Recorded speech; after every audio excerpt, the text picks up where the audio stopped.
Harsanyi time, everybody. Our friend David Harsanyi, the sage of Harsanyidom. He joins us now. He's a senior writer at National Review. Check out nationalreview.com for his latest. He's got a lot of thoughts up there. And he wrote a piece this week, in fact, on the Hunter Biden story killing. Let's get to that. David, great to have you. Always a pleasure. Thank you, Buck. So, David, I have a thesis, and you can, I'm sure you have either another view on this that's a little divergent, or maybe you want to add to it, or you'll do what you do. But here's what I want to put out there for you. I think we're at a point now that the media and when we say, I know we don't have great terms here, right? The mainstream media, the lib media, whatever, Democrat-aligned media, which controls 90% of journalism, as we know, 95% really. I think we're at a point now where they get caught doing things that violate the core ethics of their profession, like the suppression of the New York Post piece turning against them, the New York Times writing some palace intrigue piece about how in the newsroom at the Post, I mean, we had you on to talk about this. I remember you saying that there are people that have disagreements in a newsroom all the time. But the point is the story true, and should it have been run? I think the media, David, is at a point now where they just don't care if they're caught, as long as it was for the right cause. That is, Democrats. No, of course they don't care. That's their mission, is to help elect Democrats. It's not as if they're suffering. You see the New York Times or even CNN. It's not like there is some kind of everyone knows what they do, so there's no blowback to anything like this. They're playing to their crowd. They're left-wing organizations. They're partisan organizations, and that's what they do. They don't care about stories like the Hunter Biden story because it hurt their candidate. They knew very well that the Post story had been conducted, the reporters had conducted themselves with the same ethical standards and the same journalistic standards that a vast majority of other stories used and scoops used. They just wanted to suppress it, and they did. And none of them care. None of them today are like, "Wow, maybe we should have conducted ourselves differently." At least I haven't seen anyone do that. No, that's why I have not. I've not seen a single person who apologized for lying about to call it Russian disinformation. Ben Rhodes, the former Obama White House foreign policy propagandist, who's really one of the more odious figures of the Obama administration, in its totality, he called it Russian disinformation at the time. Many, many other people were. That was the talking point. You could go all these different cable news shows, MSNBC, CNN, and all the rest.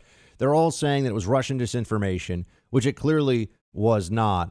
And there's no mea culpa at all. In fact, the only mea culpa that I've seen came from, I think it was a guy at Politico during the suppression effort who was sorry publicly for sharing the New York Post story. Yeah, you're right about that. I remember that. It's funny because Politico ran one of the most dishonest stories. Politico is a complete joke, but they ran the most dishonest piece where they had Brennan and a bunch of other former figures within, other administrations say that this might be Russian disinformation. But even they didn't come out and say for sure it was or anything of that nature. But yet the whole thing was couched in a way to make it seem like, well, it could be. Yeah, well, anything could be Russian disinformation, right? So we can literally cover nothing. The Post had its hands on the laptop. All they had to do was go and ask for confirmation from Biden himself, which they have now done. Because how long can you ignore a story that's under, if there's a federal investigation into someone, you can't pretend that doesn't exist forever. But now, of course, it's been blunted and all that. So, yeah, I laid out a bunch of examples of how people were misleading on the story, suppressing the story, how there were more process stories about the Post newsroom than there was about the front-running candidate of the United States possibly being involved in what is essentially either criminally corrupt, but at the very least shady business dealings with authoritarian states. But they don't care. So I think that the main thing here, I'll keep complaining my whole life. The main thing is we're going to have people who care about the truth, even when it's about Democrats, need to come up with a better plan than relying on these organizations and institutions which don't do their job anymore. Or they do their job, but their charge is very different from the one they pretend it is. I'm just wondering, on his show earlier this week, Tucker referred to the Daily Beast as, he said something like, probably the worst left-wing website that does news on, that people know of that does news. Is there one offender that you think is the worst at all of this? Because Daily Beast is a good choice. I actually think in a lot of ways, really, CNN.com is actually the single worst site on the internet. But is there one that bothers you more than the others? See, I think the Daily Beast is a joke, though there is one reporter I sort of like over there. But in general, I mean, I think the editor is a complete joke of a report, a journalist. I don't think they're journalists over there at all. But the problem with that is that everyone knows that and deals with them in a certain way, whereas CNN positions itself as an unbiased source and actually prides itself with its stupid banana apple commercials. With one of the anchors was wearing like facts first sweater the other day, things like that. It's just annoying. But so to me, CNN is the most egregious because of people like Jake Tapper and others who are complete activists pretending to be journalists. So for me, I think CNN is the worst.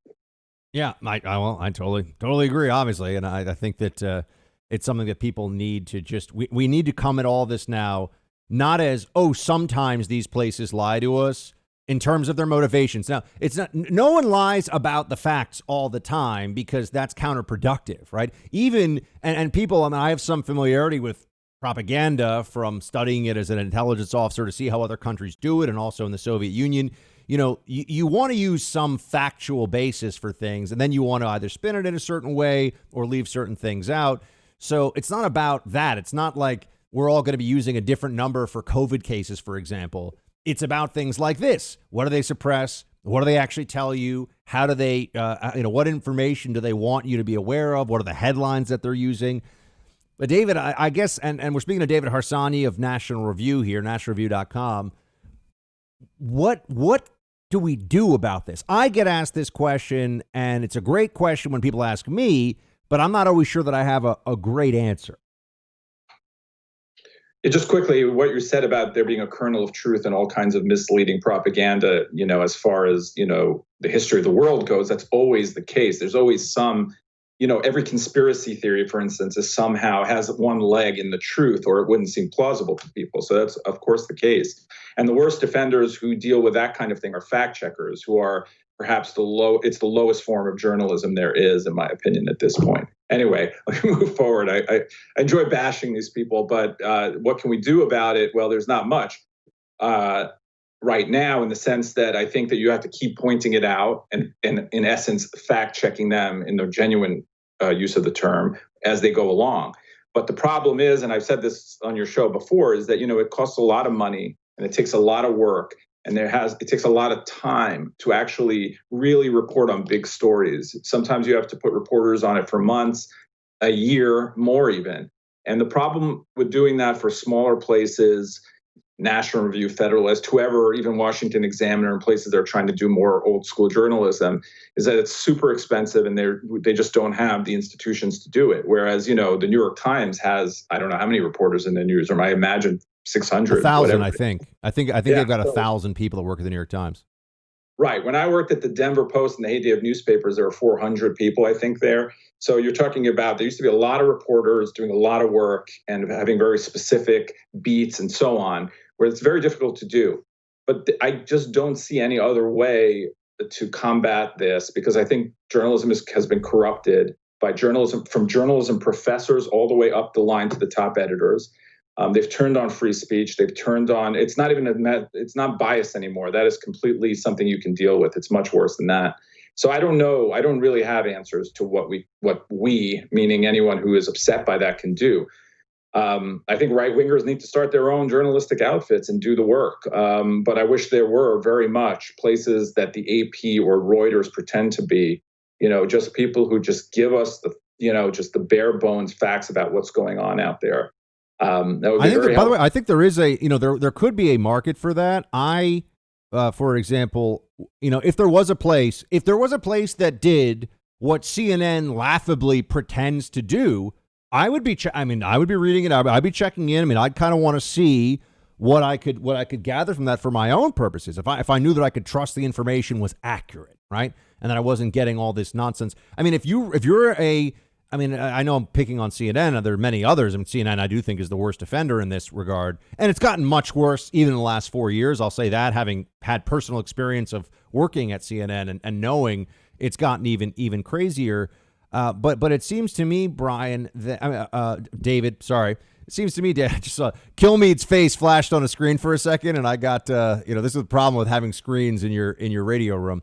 David, it seems to me that the way that we can fight against this is also severely limited by the fact that the social media companies now, and I feel like the Fox News watching generation, for example, people like me talk about YouTube and Twitter, and it's like, this is the new mainstream media. Like, they're more powerful than CNN. I'm trying to get everyone to understand that, even if people who are of a certain age and certain demo don't use these things. Well, I think you're right in that, people often point out a very, very small percentage of Americans actually use Twitter, but, and of that percentage, very few use it all the time. But I do think that things that happen on Twitter tend to filter up into the news and elsewhere. So I think it's more important That's true. than the credit that's given to it. But I also think it's been an amazing way for conservatives to combat things. Now, I get that Twitter, I think that Twitter is both terrible and excellent at the same time. It's both makes us terrible human beings. It allows fake news to filter. It makes us, there's all kinds of terrible things going on. But honestly, how many big stories have there been debunked on Twitter by Twitter users in the last 8 years? I think many, right? First, it was blogs that were doing it, and now you have people on Twitter doing it. So it is an important tool, and that's why I worry about stripping liability protections from these folks, because I think you're going to kill social media in a way.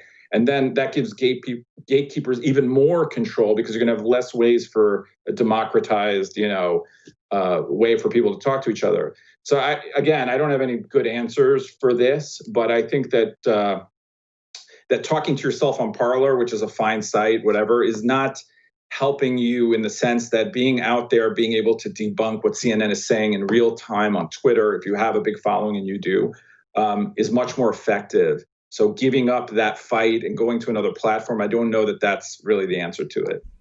I would say this too, and that we have learned so much about what is true about these journalists and how they think because of Twitter. Finally, it took a while for people to realize this, but the guy who's tweeting "Orange Man bad," he's basically Hitler at 10 a.m. is not doing a fair recitation of the White House press conference at 4 p.m. And I think that has been an enormous benefit of Twitter. Yeah, and if I may add, it's not just journalists, though. You see what they're really about, the things they tweet, the exclamation points on stories, all that kind of stuff. They're just completely unprofessional. And this goes for the vast majority of them. But you also see it with college professors. My kids are going to go to college soon. And I'm like, I used to have a list. I'm like, I cannot send them to this college because this idiot or this unintellectual crackpot teaches there. But now there are too many schools that I've seen professors from doing that I don't even know where to send them anymore. It's everywhere. I don't give $1 to my college, and I have zero regrets about that. I can tell you that. David Harsanyi, everybody. Check him out, nationalreview.com. And if you're not following him on Twitter, and you're on Twitter, you should be. David Harsanyi. Kind of spell it out phonetically. You'll get there. David, thanks so much. Thank you. It's going to be a different holiday season. You know that. There's all these restrictions in place, things shutting down, and it's tougher to get to spend time with your loved ones or even get to see them. But you can still reach out, brighten up their holiday, tell them Merry Christmas, Happy Hanukkah, Happy New Year, just by sending them beautiful flowers. And you can do this with Bloomsy Box. Reach out this holiday and let them know how much you care, even if you can't see them. I have Bloomsy Box flowers coming to me as part of a subscription at home. I've got them for my girlfriend. I'm sending them to family members. They're amazing. These are fresh from the farm flowers. When they arrive, you'll see they're just about to bloom. They'll last for a long time, and they're beautiful. BloomsyBox.com. That's where you go. Bloomsy Box, BLOOMSY box.com, and use the promo code BUCK. That'll get you 15% off. It's a great deal. BloomsyBox.com. This holiday season, you've got just a few days left here to get them sent before Christmas. BloomsyBox.com, promo code BUCK for 15% off.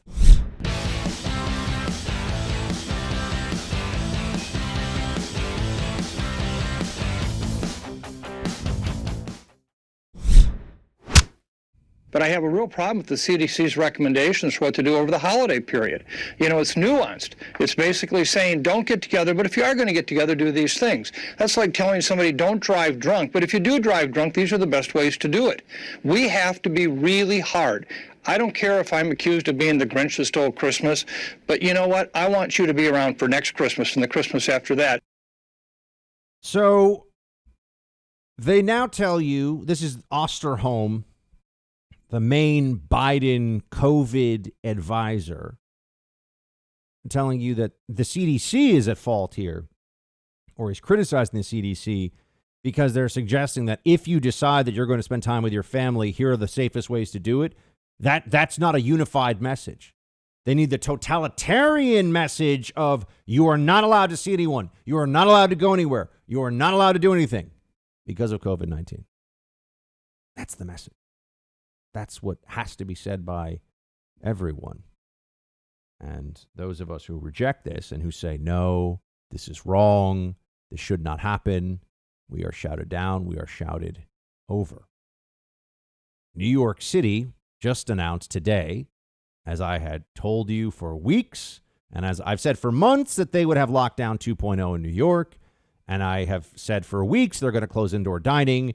And here we are being told on Monday they are closing all indoor dining. You cannot sit in a restaurant and eat a meal. Doesn't matter that the waiters or servers, whatever, the servers are masked up. Doesn't matter that they wear gloves if they have these special air filters in place. Doesn't matter. They don't care. The plexiglass, the creation of these outdoor dining areas that are actually kind of indoor. None of that. Nope, not enough.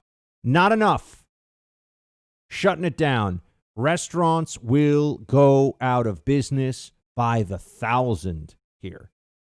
And they've already done this in LA. They're going to, I don't even know what the status of Chicago is right now. I got to check. But city after city is going to go down this same path. We seem to learn nothing. What is this really doing? You know what's going to happen? The cases are going to stay high. There are going to be a lot of cases for the next 30 days and probably the next 6 weeks. And then the cases will start to go down. You know what they'll say? See? It's because we shut down indoor dining and we wore our masks like such good little boys and girls. That's what they'll tell you. I'm telling you right now, that's what they'll say. But it'll still mean you got to wear a mask. It'll still mean you got to keep on doing what they say. And it's going to take a long time for it to go down. And this reminds me of the old doctor joke. You know, how do you treat a cold? You can, take something for 7 days or actually I'm just pulling a George W. Bush. I'm messing up the treat it for 7 days or wait a week and see how you're doing or something. It's something like that. I forget. You can treat it for 7 days or you can just wait a week and you'll be okay. That's what we're running into here with this COVID stuff where these lockdowns. Yeah, I'm sure within the next 90 days, the case load will start to go down. It'll actually be the next 6 to 8 weeks, probably the next 6 weeks. Not because of they're locking down indoor dining, though, as much as they'll tell you otherwise. I got a crash course in home title theft recently, and you better pray this crime never happens to you because it goes after your most valuable asset, your home. Here's how it works. The bad guys, cyber thieves, they find your home's title online, then they use a quitclaim deed to kick you off, put themselves on. Then they start taking out loans against your home. You won't find out about this usually until you get payment demands in the mail, perhaps even a foreclosure notice. The usual identity theft services do not protect you. You have to go with my friends at Home Title Lock. All you have to do is go to HomeTitleLock.com, use the promo code RADIO. They'll help you create a virtual barrier around your home's title. You'll get 30 free days of protection with promo code RADIO. HomeTitleLock.com. Promo code RADIO for 30 free days of protection, and you can check online to see if you're a victim of this crime and don't even know it yet. HomeTitleLock.com, promo code RADIO for 30 free days of protection.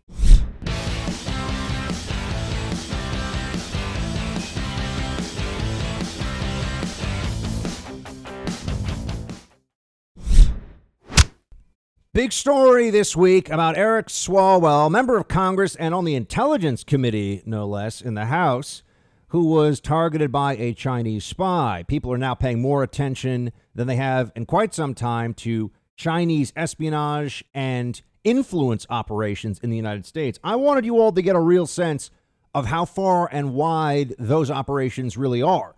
And so we're bringing on our friend Gordon Chang to tell you about it right now. He's the author of a book you can get right now, ebook, The Great U.S.-China Tech War, and you can follow him on Twitter, Gordon G. Chang. If you want to know what's going on with China, you should. Gordon, thanks so much. Thank you, Buck. So, Gordon, take us just from the broad strokes here, because I've spent some time on the Swalwell case this week, and we can dig into that in a moment. But what do people need to know about Chinese Communist Party influence and espionage operations as a systematic threat that's been going on for years in the U.S.? Yeah. Well, China's operations against the U.S. have been going on for years and indeed decades, and they are at all levels of society. We're talking not just the White House, not just the House and Senate, but also down to municipalities. You know, the most interesting detail about the Swalwell investigation is that they first came into contact with him, not when he was on the House Intel Committee, which of course would be of value to them, but when he was a council member in Dublin City, California. They started early. They helped to promote his campaigns. They obviously were trying to infiltrate him, to influence him. And indeed, in a sense, it may have worked, because even after the FBI warned him that there was a possible Ministry of State Security agent in his inner circle, Swalwell didn't talk about China's threat to the U.S. It was all Russia, Russia, Russia. And I think that was certainly helping China, because that's one of their narratives, that it's not them. So we've got to be concerned. And remember, Swalwell was just one individual. They're doing this across the country. No other nation has posed such a big intelligence threat to the United States, ever. Now, tell us about some of the ways that they influence specifically on the corporate side, and just if you can add a little context here for the ways that they can exert influence in a fashion that moves the needle for them, but that may not be as obvious to people. I mean, we know that they're trying to get classified information. We know about the cyber side of things. We hear more about that than we do these other aspects. But on influence operations, how is the Chinese Communist Party? I mean, the NBA, for example, right? We know the NBA doesn't want to go against the CCP. Where else are there pressure points in what we're seeing day to day? Well, I'll take something from the headlines, and this is the other side of the aisle. The Republican governor of Georgia, Brian Kemp, you know, he always touts the investment opportunities for China in the Peach State. He was actually proud to be pictured next to Houston's consul general from China before, of course, before the consulate was closed by the State Department in July. So really what they try to do is they go after all of the states. They go after many of the cities, dangling out sister city projects, also, trade and investment, all the rest of it. So this is multidimensional, and sometimes it looks harmless, as it does in the case of Georgia, but it's part of one malicious campaign, whether we're talking Brian Kemp, Eric Swalwell, or whomever. We're talking to Gordon Chang, author of The Great U.S.-China Tech War, and you can follow him on Twitter, Gordon G, as in Gordon G. Chang. Gordon, tell me about the tech aspects of this and what we should be prepared for going forward. I know you've written a book on this recently. Yeah. What I tried to do was to look at China's tech challenge to the U.S., because if we go back a decade ago, China was not considered to be a competitor to the U.S. in tech. But now in certain areas, in certain crucial areas, China is actually ahead of the U.S. So for instance, in quantum communications, they're not far behind in quantum computing, which is even more important. They could even be ahead if we take their claims at face value of their new supercomputer. All sorts of things like artificial intelligence, big data, they are even with us, if not ahead. This is a multidimensional challenge. China's trying to collect the DNA of Americans. And the question is, what's up with that? They've been doing that by hacking. Anthem, the second largest health insurer, that hack was disclosed in early 2015.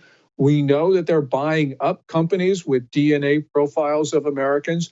They offer subsidized DNA analysis. So if you go to an ancestry company, chances are that China has gotten your DNA. So this is really a challenge to us, really across the board. What would China want with DNA, Gordon? Two things, Buck. First of all, biotechnology is one of the 10 areas that's designated in their Made in China 2025 plan. That's a 10-year program to dominate technology. But there's something even sinister about this. And as China's collecting American and the DNA of others, it is also restricting, essentially prohibiting the transfer of Chinese DNA to foreigners. They talk about how they want to be cooperative with the world, but they don't want us to see genetic material of Chinese. And many people suspect, including some in the US government, that China is actually using DNA genetic information to design diseases targeting certain ethnic or racial groups. Now, this gets to the point where we've got to be obviously critically concerned, because we saw what the coronavirus did. And imagine if it were engineered. I mean, some people say it was engineered, but whether it was engineered or not, it has crippled American society, and it's now killed about 290,000 Americans. What Gordon is allowing China? Is it all just straight up lying about the numbers and suppression? Because we hear all the COVID numbers coming out of Europe. We hear about them in South America. And obviously we're in a very bad spot right now with COVID in the U.S. We don't hear about huge outbreaks in China right now, or at least it's certainly not making the news cycle. What's going on? Great question, because the answer is we don't know. We do know that on January 26th, the Communist Party formed its leading group on the coronavirus, which is essentially China's task force. And of the 9-person roster, there was only one health official. The rest of them were propaganda workers, as they're called in China, and Communist Party hacks. So you can see that really their emphasis was controlling the narrative. And since that time, end of January, we haven't heard very much about what's going on in China, because they are suppressing information. You know, my sense is that they have fewer cases than we do, far fewer, because they use draconian methods. But we really don't know. We hear about outbreaks across the country periodically, including big cities like Shanghai. And then the news is just disappeared. So I think that essentially they do have a problem. They haven't mastered it, but nonetheless, it's not as serious as ours. Gordon, what is it that the Chinese Communist Party wants to be the foreign policy going forward? I mean, Trump clearly confronted them in a way that they were not used to.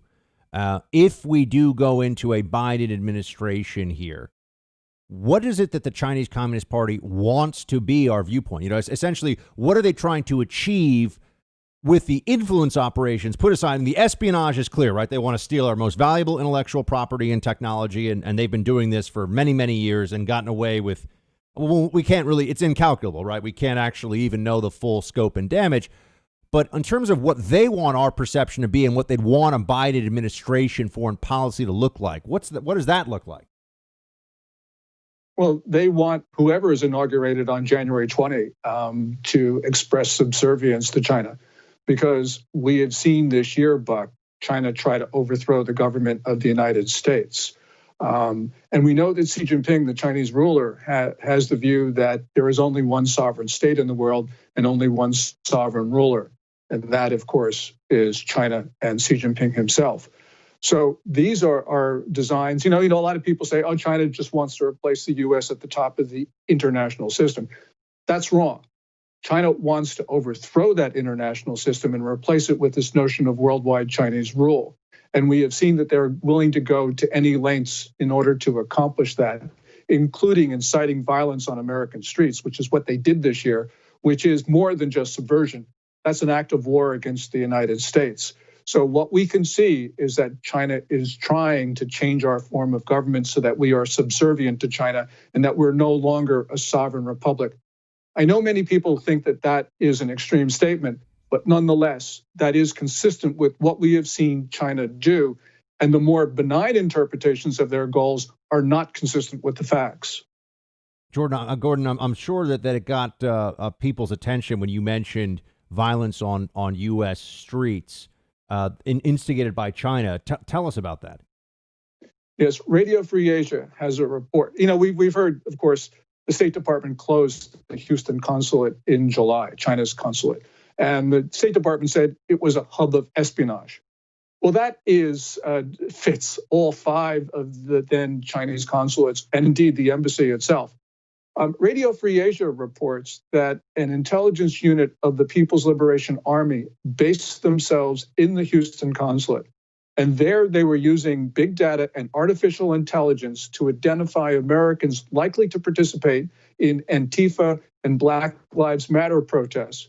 And then the Chinese military sent those Americans videos via TikTok on how to riot. So that is an act of war. Also, you know, we have seen the bureau chief for Europe of China Daily, which is an official Communist Party publication, actually on Twitter incited Americans to commit violence.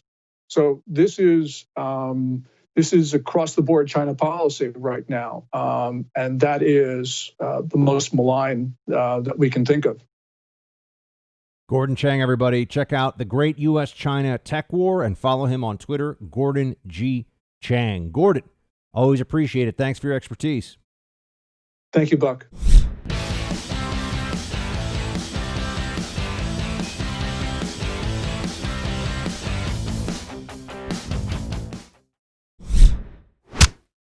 I also don't think we should get too far ahead of ourselves on dealing with police reform in that, because they've already labeled us as being defund the police. Anything we put forward in terms of the organizational structure to change policing, which I promise you will occur, promise you. Just think to yourself and give me advice whether we should do that before January 5th, because that's how they beat the living hell out of us across the country, saying that we're talking about defunding the police. We're not. We're talking about holding them accountable. Biden didn't get the memo from the left. I know left-wing activists, and there are Bernie supporting folks out there. People will tell you, no, when they say defund the police, you know what they mean? Defund the police. No, they're serious about it. See, the Democrats keep hoping they can convince everyone, oh, no, that's not what when we say that thing, it's not what we mean. We say defund the police, we mean is, accountability. No, that is not. That is not, in fact, what the Democrat activist base wants. They want no more of this. They want defunding of police. There you go. Biden, though, is telling you what's obvious, and of course our media won't ever pick up on this because they don't want to upset their a portion of their viewers who are left-wing lunatics. This was bad for Democrats in these House races. This really hurt. It's a good thing that Joe Biden had enough political consultants around him to tell him, hey, the numbers on this are not good. Don't go down this AOC, Ilhan Omar, defund the police crazy path. Don't do that, because then you won't be able to fool enough Americans into thinking that you're like moderate, good old Uncle Joe. That was the big problem. So there you have it. But there are going to be a lot of fights about policing in the next 4 years. That's for sure. The Democrats are convinced that they've created these beachheads. They have these footholds, and they change the language around all this. They talk about how police violence is this great threat to black and brown communities, and this is what they'll always say all the time. I mean, here's Karen Bass, who was at one point being talked about as a possible VP for Biden. Here she is telling everybody what her view of policing is. Play 19. My understanding from the proposal is that it's a proposal about racial equity. And I think considering the historical moment that we're in post George Floyd, where people finally in the United States understand that the issue of policing is a question of systemic racism. We understand because of COVID, the underlying health conditions. And so we have real issues in this country. And what we saw over the last few months is that maybe we can address some of these issues. I think it makes absolute sense to do that at the highest level. Why is it an issue of systemic racism exactly? I really would like to have more of this. I'd like to know what is the systemic racism in law enforcement? I'm not even getting into does it exist or not. I think the answer is no, but nonetheless, let's just get past that for right now. What is it? What does it mean? If we're going to talk about disparate impact, which is this doctrine of when some groups are affected by things more than others, inherently there must be a racial animus or racial inequality involved in that. Well, I mean, as I've said to you, that's not necessarily true, because then you'd have to address the Asian supremacist U.S. system where we have Asian Americans out earning white households in this country, and they have been, I think, for about the last 15 or 20 years. And they've also had more economic gains under the Trump administration than any other group. So it's a kind of a strange system of white supremacy when it doesn't actually make sure that white people are advanced at the expense of other people in this country, right? So you have to start with the facts, what we know. And you can also look at, as I point out, gender inequality. Gender disparate impact. Violent crimes are 90% plus committed by men. It is not anti-male that there are more violent criminals who are prosecuted who are men. That's just we have laws, they're applicable, and that's how it shakes out. So I need to know, where is this systemic racism in law enforcement? Explain. They say this, and we're all supposed to nod, but what is systemically racist in our cops are mostly racist? Is that what it means? I just want answers. But they're not going to give us answers, are they? They're going to give us lectures.